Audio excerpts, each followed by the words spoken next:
Well, good morning, afternoon, or evening, everyone. Thank you for joining us today on our webinar titled CoreVent Stimulus and Scenario Modeling Platform.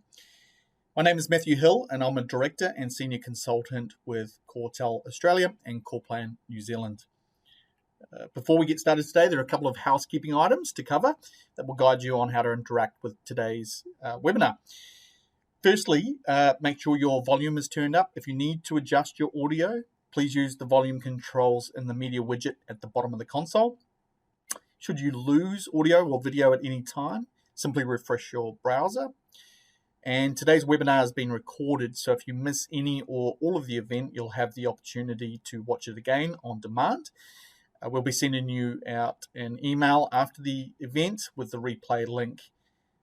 I'll be taking questions from yourselves, so if at any point during the presentation, please don't wait, don't hesitate, simply type your question in the Q&A widget located at the bottom of the console, and I'll endeavour to answer these at the end of the demonstration. There will be a few questions which we will distribute to you following the event, so please keep a lookout for our communications. It's very important to get your feedback, as this is the first of a number of sessions that we've planned to run, and we'd like to enhance and improve and build on, and based on your suggestions and feedback.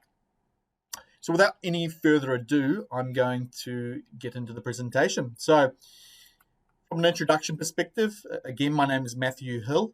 I've been working with the IBM Business Analytics Solutions since 2001 across all manner of areas, from both pre-sales through to consulting, model design, support, and providing organizations with a roadmap for their journey to maturity on analytics. I'm an accountant by trade, so I understand debits and credits and balancing balance sheets and all those key bits of pieces of finance. And I specialize in delivering of enterprise budgeting, planning, and forecasting solutions, as well as business intelligence, data mining, predictive analytics, and more so AI. So our organisation, CoreTel Australia and CorePlan New Zealand, are a premier IBM business partner.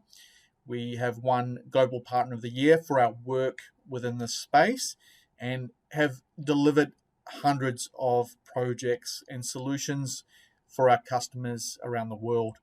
So what you're seeing today is a culmination of our experience to deliver a stimulus and scenario modeling and forecasting platform to help you in the current time.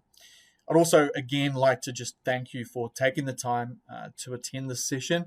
I value your time and trust that you'll get some value from this presentation that we're going to walk through today. So from an agenda perspective, everything I'm doing today is delivered within the IBM Planning Analytics solution, including this presentation up front. So it's a live demonstration using the model that we've created. It's not scripted. I'm going to show you a lot of features and functionality of the core platform, as well as the specific engine that we've delivered to support your financial and operation modeling at the moment. This is delivered as a cloud solution. So that's also as a software as a service, which means any updates to any new stimulus offerings, product new features, maintenance or changes are delivered automatically to you. So the IT involvement or your own internal infrastructure is minimal, absolutely minimal. We can, as you'll see, deliver this to our team, whether they're working at home or in the office or out and about, so that if they are updating their forecast or numbers, the results consolidate through to give us a entire enterprise-wide view of the latest forecast. Underpinning the model, we've got workflow planning so that we can actually submit plans and get them approved and signed off or reject them. And you'll see that I'm able to do various what-if scenarios to show the impact on our cash flow and our other financial statements. Quite often, the models that I have reviewed or looked at are very limited to simply the profit and loss. And I'm sure, as you all would appreciate, certainly in the current climate, the cash flow, the balance sheet, of the organization is very important and absolutely critical. And we need to be able to model that and understand what's coming up for us to help us make data-informed decisions at this current time. And also to take advantage of the various offers that are available to us at the moment. So this is a production solution. It can be stood up very quickly and deployed. And I will be talking at the end of the session exactly how you can take advantage of this solution and how we will support you on your journey. So without further ado, I'm going to get into the main demonstration. What you're seeing here is our workspace environment. So I have a number of workbooks that I'll be taking you through. So the presentation and supporting content was that workbook I've just stepped you through at the start of the session. Now, each of these workbooks have various permissions allocated to them. So I can actually allow certain users to edit, to adjust, or to be able to work with these workbooks, or I can hide them so that there's a level of security across the models as well. Now, I have shared workbooks that I've shared with my entire team, but I can also have my personal reports or planning templates or models as well. So there's a great level of focus on security as we work with the platform here. Now, I'm going to start with our main stimulus modeling platform. So simply by clicking into it, see that I'm presented with my main landing page. There's a bit of information here about what the model is. There are some shortcut links to the various components within our model here as well, so I can access my profit and loss straight easily. I can go into my instructions. I can get help and support. I can also access the various government websites where, if, for example, I wanted to research or get some more information, you can see I can go into the New Zealand website and pick out information for me as an employer, for my business. So we can have various hot links within the model. Now, I'm going to start with looking at a number of different operational models here. And for those of you that are familiar with planning analytics, I'm going to repeat some of the things that you know about the platform, as we have a number of people that are not experienced with this platform before. So maybe I will start with my personnel costing. So a very important focus that I find is that a lot of our cost base relates to our employees. Now, you'll see that within this particular model, I'm looking at a particular scenario, and in this case, I'm looking at my forecast for March. However, I can easily switch to any other scenario and have a look at my actuals, my last budget, or any other forecast that may be available or populated. We can also create many ad hoc scenarios as well. There's no limitation to the number of scenarios that we can create. We just need to be careful about how we manage and how we know and how we inform our users which version to be working on. I'm looking at my current year of 2020. I'm looking at a company 1, and I'm looking at department 1110. Now you can see here that I've got a bit of a demonstration structure where I've got all my planning centers, and then I've got my various groupings of my departments, business units, or cost centers, depending on what you call them. Now, the key thing here is that we can plan or adjust the numbers at a total level or a consolidated level, or we can plan at a bottom level. So that allows us to do top-down adjustments as well as capture bottom-up as well. And I'll do a bit more of that within the profit and loss to demonstrate the capability there. Very importantly, we have our location dimension as well. So at the moment, this particular department is located in New South Wales. But again, you'll see that we've got a global model where we can actually look at any country around the world, any stimulus option, and be able to model that accordingly. So we've designed the platform for a global audience. Now, within this particular PICS model, I've got my current staffing complement, where I can see the various details or what we call measures associated with an individual employee. I can see whether they're in permanent full-time, and I've got some people that have already moved down to an 80% permanent role. I've got their total employment costs, and I can adjust the various values here. So you'll see that if I wanted to extend the end month of an individual, I can simply go into the cell here and pick that I'm going to flag that this person's going to stay until month 11 this year. Now I can also plan for new employees or new hires, so I can enter freeform text, just as I have there, by entering managers, and I can actually pick employee group. I can say that this is a permanent full-time position. This is going to be let's pick a salaried role, and the total employment cost is going to be $80,000. And you'll see that I've got various capability to enter both numeric values as well as string information as well. Now, as I move through this, you'll note that I can actually determine the next pick list based on my selection of a previous pick list. So we can actually put rules against any of these values in order to capture the information. Now, I've entered an individual employee there, and I'm comfortable with that. And I can now move on to, for example, my travel planning. Unfortunately, we're not doing too much travel at the moment, but certainly when we will, we'll need to be planning for that. You can see here that I've got both domestic travel as well as international travel. And what I like about this particular environment is that I can actually capture my origin and destination. So if I'm going from Auckland to Queenstown, for example, I can pick the individual period for travel, so October, and again the flexibility or the class. Now I can say that I'm going to stay for 2 nights, and there will be 3 of us attending that event, and you'll see that my costs are automatically populated, including my food. So I'm able also to adjust these global assumptions. So if I was going to overwrite that and type 120, you'll see that my food costs have now increased to 720 based on the number of people and number of nights. So we're able to capture a lot of operational information. The net impact of that is that my profit and loss results are dynamically updated based on those numbers or information that I'm putting in. So I've only picked on 2 templates to look at. My personnel costs, you can see I've got my wage-based employees there as well. So if we've got hourly rates, I've got my travel model, but we've got a whole raft of other operational models that are available as well, including things like capital planning. We've got overhead allocations and various other common planning models. So for today's purpose, I'm not going to go through every single one of those. I'm going to focus on getting to the stimulus modeling and the cash flow scenarios.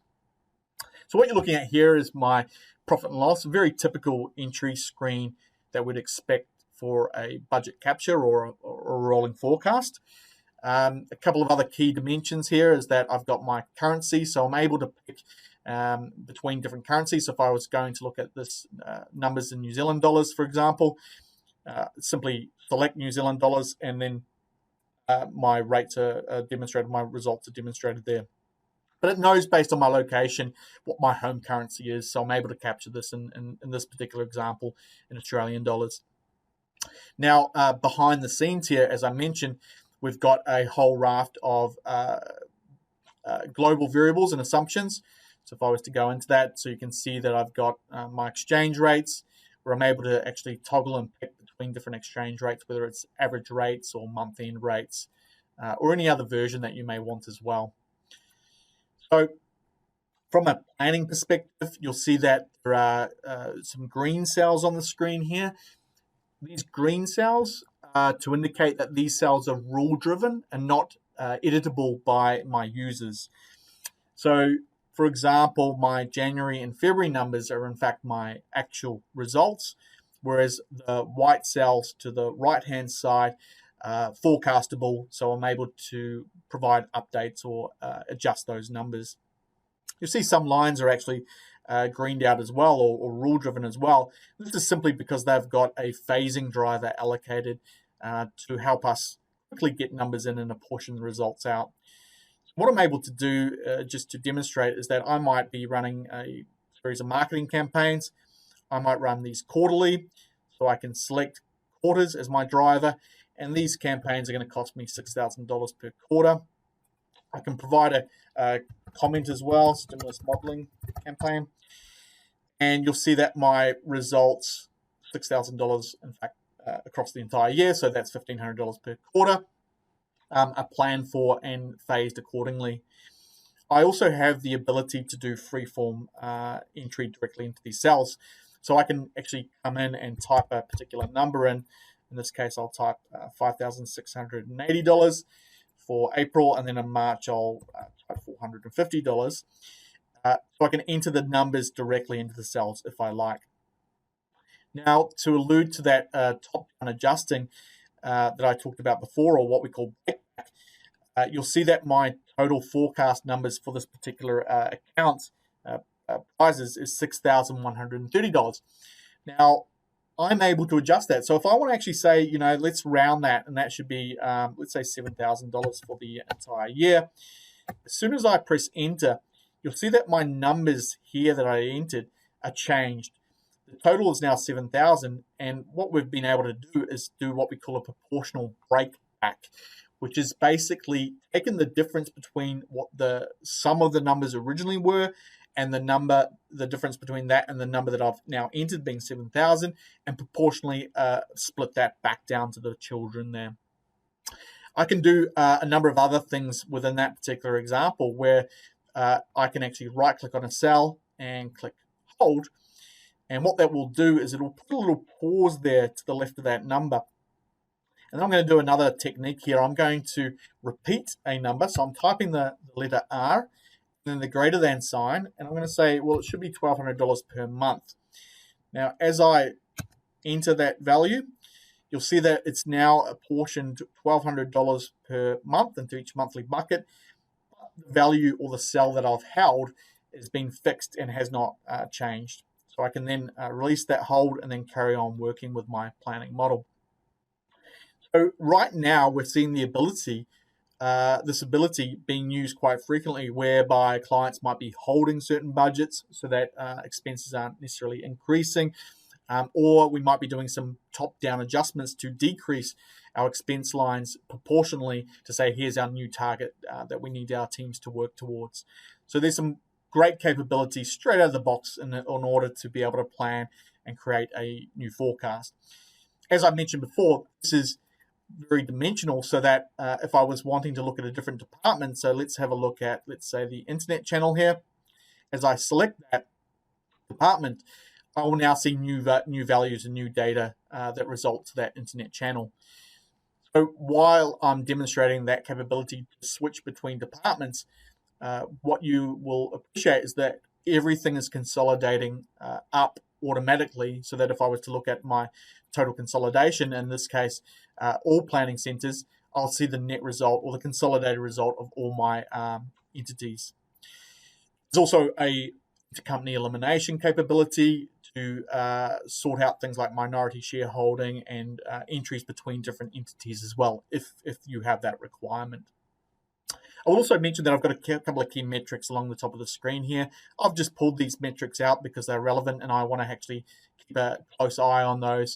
So I can visually display the results in many different formats. So moving right along, we've covered the basis. There's a few other additional capabilities, such as being able to provide commentary. I can right-click on any cell, click comments, add comment, and I can say, please review these numbers, for example. I post that comment. The key thing is that it will tag the comment based on the value at that date and time by that user. So we can actually get an audit log of all the different commentary. And in fact, any changes made to a number within the planning environment is captured in a transaction log. So me as an administrator, I can audit the changes that my team are doing, and I can roll back those if I wanted to as well. In addition to that comment, which you'll see is flagged by a little blue top triangle on the top of that cell there, I'm also able to provide commentary against the entire workbook. So in the top right-hand side here, I've got this chat function, and you can see that I've added a chat here, and we can either reply directly to that, or I can say, this is a new chat. How is everyone doing? So I can post a chat, and that will be made available to anyone that has access to that individual workbook. So great use of that social capability to be able to communicate with our team and be able to provide context against this individual workbook as well. A couple of other features before we go into the stimulus modeling. We've got the notion of drill through capability, and what I've got is the ability to drill through and interpret rules, or be able to see the documentation for rules that we've created. So in this case, I've got a line here called royalties, and you'll see that there's various values of that number, and it's green and it's rule driven, and we don't have a phasing driver. So I'm able to right click and click drill through, and then it will give me the options, and I can have multiple drill paths. But in this process, I want to drill through from my profit and loss to the underlying calculation.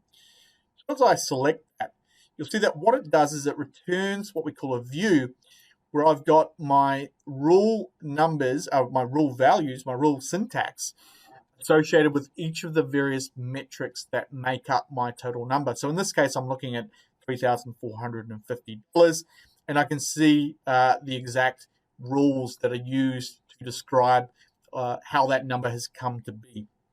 And again, the same principle exists, where each of these white cells I'm able to enter, and the green cell is a rule-driven number. And again, I can pick different periods here. I can look at different planning centers. I can look at different scenarios.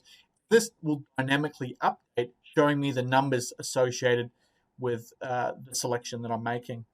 So that's an example of a drill through to a rule workbook, where I also have another capability to drill through to my actual results. So I can actually see in this line here, for example, printing of brochures for January 2020 was $1,165. If I wanted to see the underlying transactions, I can right click, again do a drill through, and you'll see that it gives me a different option. So it doesn't say PL to calculation. In this case, it says PL to transaction. So if I was to select that now, you'll see that it's given me a different view here, and I'm now able to see all the transactions totaling that $1,165, and I can see all the different printing transactions that have been created, quantities, rates, discounts, or any other metrics that are available to us to be able to analyze. So we can talk about exactly how we do that from a technical perspective. Obviously, the integration with your source systems is a requirement to provide that.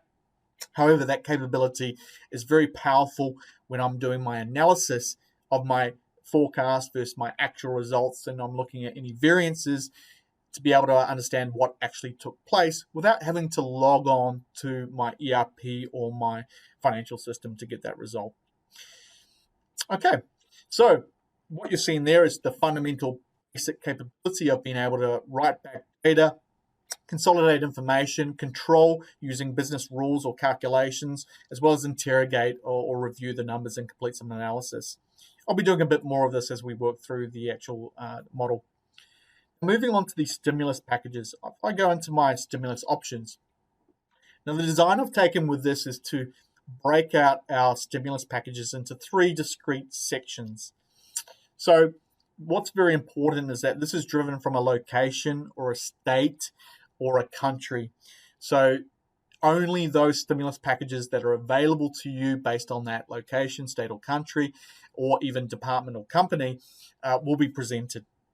The key thing is that any of the standard stimulus options that are available or that are provided by the government or other sources, we create these for you and make them available for you to be able to turn on and off against your own financial results, provided you've got the software as a service or the cloud-based model. So we will regularly deploy as soon as these packages are made available, and we'll adjust them if changes are needed to be made in terms of the testing or the rules to make sure that you can apply or are suitable for them, as what we are seeing at the moment. So for example, I can see that initially we've got the payroll tax being waived or deferred, for example. So deferred was the first package that was offered, and then the announcement to make it waived. And I can see that This is first of all not included in my model at the moment. So for forecast March, this has not been included. I can see that the period that I've defined is from January through to December. So the entire year, we know that the payroll tax has been reduced. I can pick the individual accounts that this applies to. So in my example here, I've got an individual account code called 43150 payroll tax. And by default, by leaving it blank in terms of my phasing driver and the amount, it will reduce 100% of that value. However, if I look at, for example, the sales reduction here, so revenue and sales are impacted, I need to include it. At the moment, it's turned off. The period that I've specified is from March to June, and the gross sales has been impacted, and I'm reducing that by a percentage, in this case 65%. So there's where I've got a bit of flexibility to be able to make these additional adjustments on a percentage or other basis. The next section down here is my own modeling, where I might want to say that I'm also further reducing my revenue from the period August to November, and I'm reducing it by a further 15%. So I can add my own stimulus options that might be relevant to my own company. And whether you call them stimulus options or initiatives, it's completely up to you. And then based on some client feedback, I've also got various projects that I can actually add in as well. So in this case, I've got an ERP replacement project, our project to migrate to SAP. We've made a decision to either cancel or delay, and the period that it's impacting. And then I've just simply provided an example that I'm changing my IT expense account and I'm subtracting a value per month. Now, these phasing drivers, again, we've got various drivers that we can use. So we can either adjust by a percentage, we can multiply, we can divide, and we can add to our base model. So what's important to understand here is that everything that I'm doing in my profit and loss at the moment has been applied against the stimulus event called base case. However, based on what I've just demonstrated, we're able to see an individual government package and the impact of that in its isolation, or we can consolidate and look at all the stimulus packages that are turned on to see the consolidated result. And the reason why I've designed it this way is that I actually want to really test and understand the impact of an individual stimulus package and not get it lost as part of a consolidation where I can't really articulate or communicate to my CFO, my board, the exact impact. So by designing it and having this dimension added, I'm able to plan for my base, but then turn on and off various stimulus package or project-based initiatives to see that net result. So let's test that out and have a look at what's actually happening. The first model I'm going to do is I'm going to actually waive my payroll tax, and in this case, I'm going to turn that on. So let's include that now. Now, if I go back to my profit and loss, and let's have a look at my stimulus package, my payroll tax being waived. So if I go to my payroll tax waived, you'll see that if I scroll down here, there we go, my payroll tax for the period, and at the moment it's from March to December, has been waived. So I've got that negative line coming out from that tax. So if you recall, if I have a look at my base numbers, I have a value already at my base of payroll tax being 12,465, 1752. And the net result, so if I was to look at all stimulus packages, so this is consolidating with my base plus my payroll tax waived initiative, and you'll see that that line has been cleared out, it's been zeroed out, yet I've still got that original base calculation of what I would be normally paying if I wasn't to take advantage of that stimulus offering. So what I'm able to do now, I'm able to create new stimulus options. So maybe I meet with my landlord and I'm going to apply for a rent reduction. I'm going to discuss with them whether we can waive this or whether I can terminate that. Agreed. Spell correctly, 50% reduction on rent. So I can include this package now. So I'm going to turn this one on. And my landlord's been very gracious and worked with me. and we're able to take advantage of that from June 2020 through to December 2020. And you'll see that there's no limit on the time frame for which we can actually provide that future forecast. So in the account that I'm going to impact, so if I type rent there, I've got two rent accounts here. So I know that it's going to be the first one, rent land and office. And I'm going to reduce it so I can divide it by 2, or I could simply put it in percentage in that particular account, so 0.5, which is going to impact on my rent models. Now I can go back, as I just shown, and demonstrate the impact of my profit and loss. I also have the ability to have a look at that in the summary level. So let's have a look at what's happening there. So you'll see that I've got my organization-specific events here, and I've got my Stimulus 8, my rent reduction, turned on. So if I was going to look at Stimulus 8, I can see that there's an impact there of $14,000 of savings on my rent. And here's our first example where we can see the cash flow impact. So that $14,000 worth of rent has created a cash flow impact of $14,000.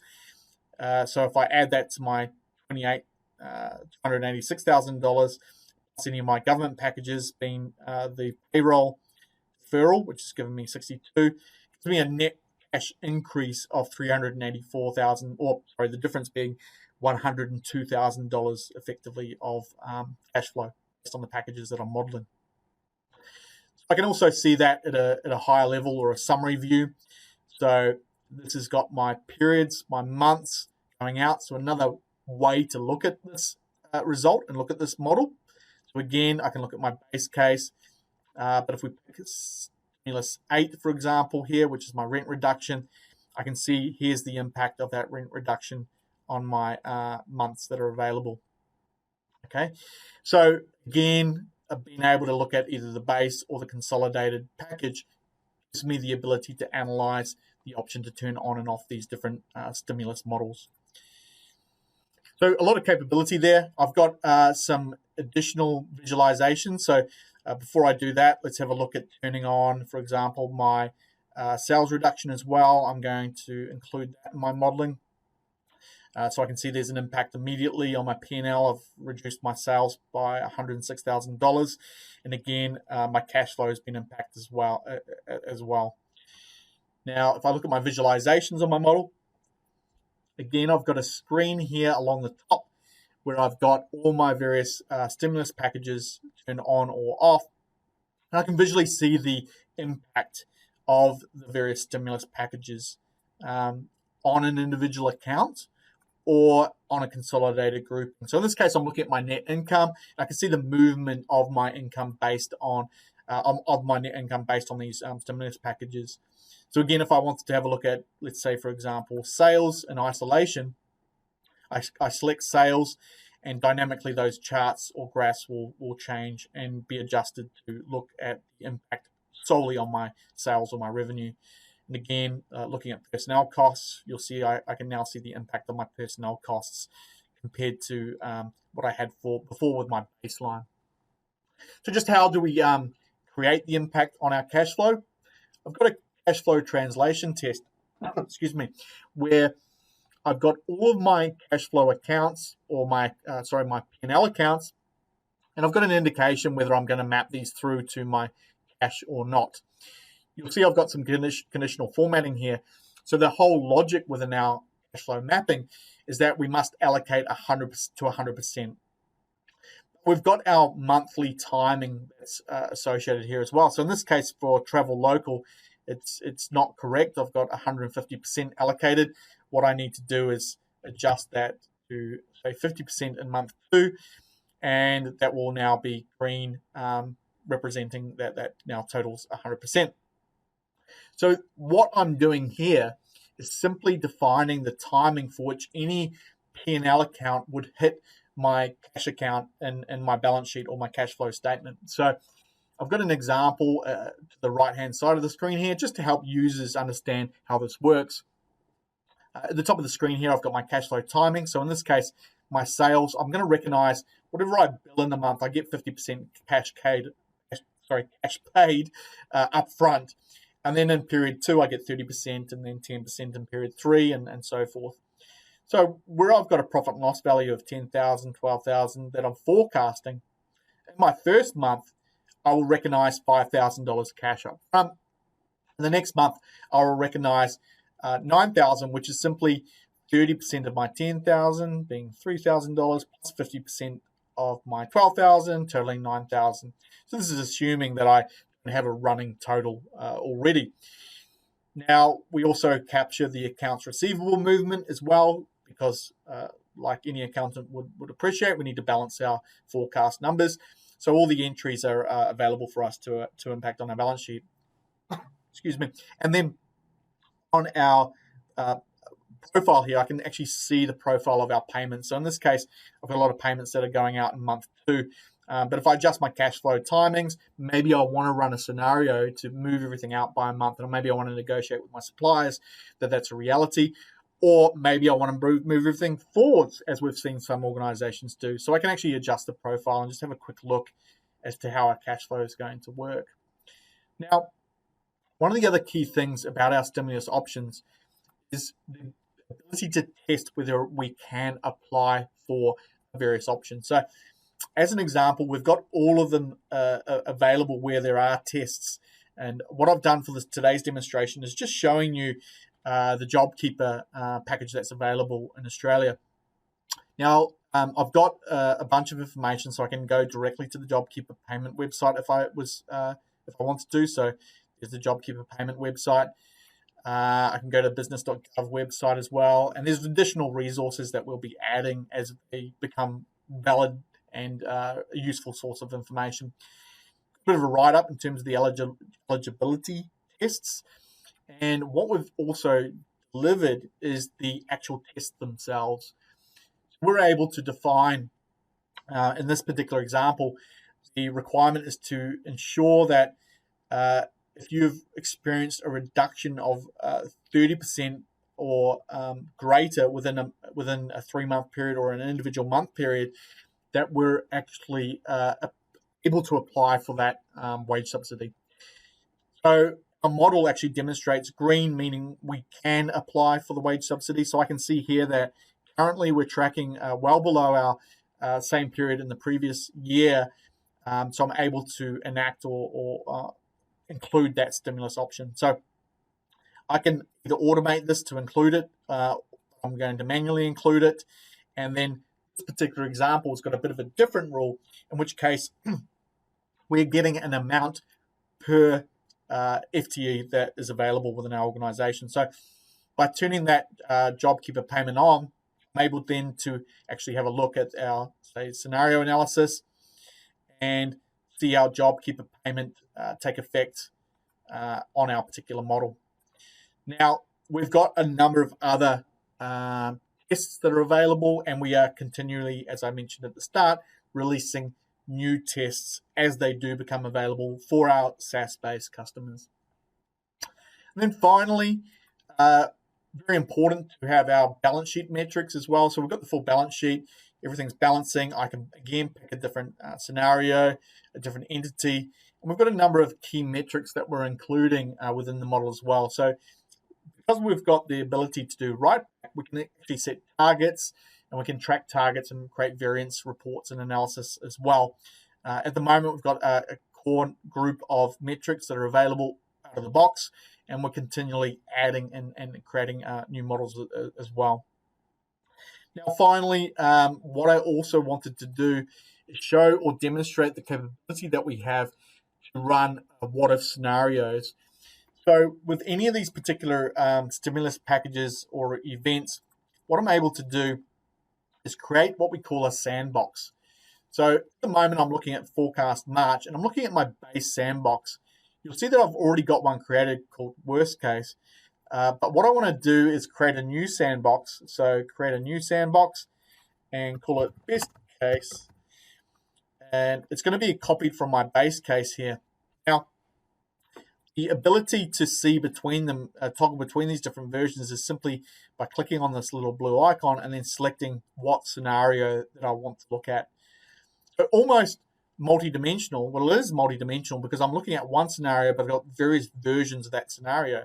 So my best case scenario, what I'm able to do is, turn on a few of these stimulus packages. I'm going to put my travel freeze on, for example, as well. So as I do that, let's put travel freeze on.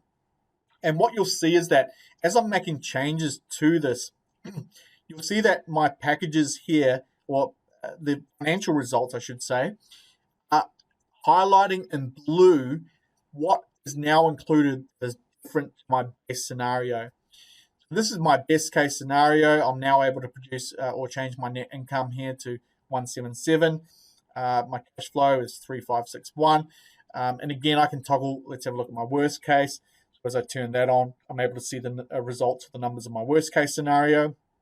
And again, I can go back and make a update and change to my best case scenario as well. So my worst case, this particular example shows me I'm at $4.15 million, whereas my best case, again, I think it was about 3.5. So I'm able to run these different scenarios, and I can also stack them side by side to be able to compare and analyze and slice and dice this information any way that I like. Okay, so just to wrap up the presentation, what we're going to look at now is how can we deploy these models? And there's two groups of users here. So for example, if you're a new customer, you don't have any planning platforms, or you've got a different planning platform, such as Microsoft Excel spreadsheets, what we need you to do and what we'll work with you to do is to either integrate directly to your source database for your financial records. So your chart of accounts, your business unit or hierarchies and departments, as well as your actual historical results. So we can also take manual ASCII file loads, so they are CSV files or Excel spreadsheets, to do one-off loads. But the ideal solution is that we've integrated within your environment so that every night, every hour, as your GL numbers change or your trial balance changes, we can see the immediate impact on our forecasts within our model. So there are some standards that we need to bring in, including if we're looking at taking advantage of the personnel planning and costing, which is really important for the various stimulus packages that are on offer. Then we'll need the current staffing complement. And we do that with all of our customers under a non-disclosure agreement, and we can provide all the details about the security and the method for which data is transmitted and encrypted to ensure that you're comfortable with that. For deployment with an existing Tier 1 customer, there are three options. The data is still the same, so we still have the same defined data, but we can integrate this solution into your existing Tier 1 models, depending on fit for purpose. So we need to analyze your current structure and data and dimensionality, and then include the stimulus modeling and the rules and the dimensions and the reporting into your existing platform. That's one option. And that option really is for clients that want to leverage this ongoing into the future indefinitely. The alternative, point two there, is to be able to drop this alongside your existing models as a separate environment, not touching your current cubes or dimensions or rules or whatever. However, we need to do some consulting to analyze any dimensional overlap for things like timing periods, years, and department structures and so forth. The alternative, obviously, like a net new customer, we can deploy a new instance of this environment for you as well, which keeps it totally isolated. But we'll need to develop the updates as we would for a new customer from your source, either cubes or from your source ODBC data database or ERP platform. For the investment requirements, now we're going to be able to share more information from with you on this once we understand your user requirements and the model that you're looking at. When I talk about the model, is we offer this obviously as a SaaS platform, but there's also on-premise available as well if for whatever reason you're not able to deploy this using the cloud. So there's what we call a digital offering, which is an attractive offering that we're prepared to work with you and negotiate discounts for users with 1 to 21. Then anything past that 21 user count, we need to move to the enterprise licensing model. but we've still worked with IBM to ensure that there are as good, if not better, attractive discounts for the additional users above 21. There's a model purchase here, which provides you with that ongoing access to the various updates and model support as well. So we want to ensure that you've got comfort and security, knowing that you've got support available in these times. We've got a dedicated support team who are looking after our clients globally, and we'd love to have you in that mix as well. Then we've got a consulting element for deployment and training. And this is important because there are various levels of skills within each organization. We're delivering virtual training courses at the moment very successfully. Everyone has adapted nicely to running these sessions virtually. And now we need to do a bit of a consulting exercise on fit for purpose and the actual estimate cost to stand this up for you. For an existing Tier 1 customer, there may be additional licenses.